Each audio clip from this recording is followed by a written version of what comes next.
The Orlando shooting over the weekend has caused a polarizing debate on gun control here in Washington. Senate Democrats launched a filibuster earlier today. They're pushing Republicans to pass a bill that would prevent suspected terrorists from purchasing firearms. That legislation also requires universal background checks for all firearm purchases. Senator from Connecticut said, "It's been nearly 4 years since Sandy Hook and this body has done nothing." He's right.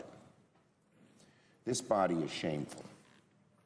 This body is shameful in its obeisance to the hard right of the gun lobby, in not even doing the most reasonable things that almost all Americans support, that don't affect the rights of legitimate gun owners, that will simply make our country safer. Let's turn now to Lonnie and Sandy Phillips. Their daughter, Jessica Galway, was killed in the Aurora Theater, Colorado shooting some years ago. And I really want to thank both of you for speaking up tonight and being advocates for making change in this country. And Sandy, if I may ask you first, your thoughts on nothing being done as we have seen shooting after shooting, and now you see the Senate debating it. Are you hopeful tonight? For the first time in a long time on a national level, I am hopeful. We've been hopeful for a long time state to state. We've done great things state to state.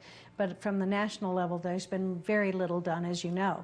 And so tonight, to have the Democrats taking the filibuster and forcing the Republicans to debate this issue, finally, it's very welcomed, and we're very, very happy to see it. Lonnie, are you surprised that this country hasn't moved at all since the mass shootings that we've had? No, I'm not surprised at all. We have a cancer in this country, and that cancer is called the NRA. And we have to obliterate that by whatever means necessary. They have a stranglehold on our Congress, and with this recent horrific shooting that the body count rose to 49, which would have been our body count, and Aurora had his magazine not jammed in his AR-15. The last 5 mass murderers chose the AR-15 because it's a military-style weapon that shoots 223 high-velocity bullets that just make a carnage of the human body.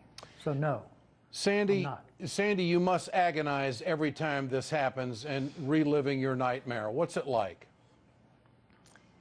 Well, on Sunday, when I got up and started seeing the news on my phone, I basically collapsed and went into that, what we refer to as victims and survivors, that dark place.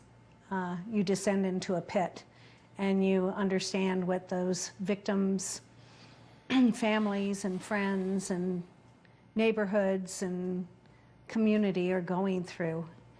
And it's very hard to pull yourself out of that, which is why this is the first real interview we've done since Sunday. It just takes you to your knees, and you know that that ripple effect of so many deaths and so many wounded, and especially, I know it sounds funny to say especially the wounded, because losing a child or a loved one is so devastating, but the effect of the wounded and the long-term effect on society because of that is really something that we haven't really explored very well in this nation. It must be gut-wrenching to relive this nightmare through the families of more losses of life as our country stands by and does nothing legislatively. And Lonnie, what would you like to see accomplished in this debate? What do you think is achievable? Well, what I would like to see accomplished and what is achievable is two different things. I would like to see the assault weapon banned. Of course, that is probably not achievable, but I think there's an outcry for that to happen because of this latest shooting. And I've done a lot of research on this weapon, and it is strictly a military weapon that has been marketed to young men in this country as an assault weapon in the early days, and that when this rifle got such a bad rep, they changed it to a modern sporting rifle. Makes no difference. Okay. This rifle needs to be banned, but I do believe that we could achieve background checks. Is an easy reach, low-hanging fruit. Background checks would probably do more than anything we could accomplish in the near future. And right. waiting periods as well. Waiting periods as well, so they can't get their hands on a weapon for 7 to 10 days. That will reduce suicides. It will reduce a situation like this. He might have cooled down. So those are the things that we hope for and hope will happen.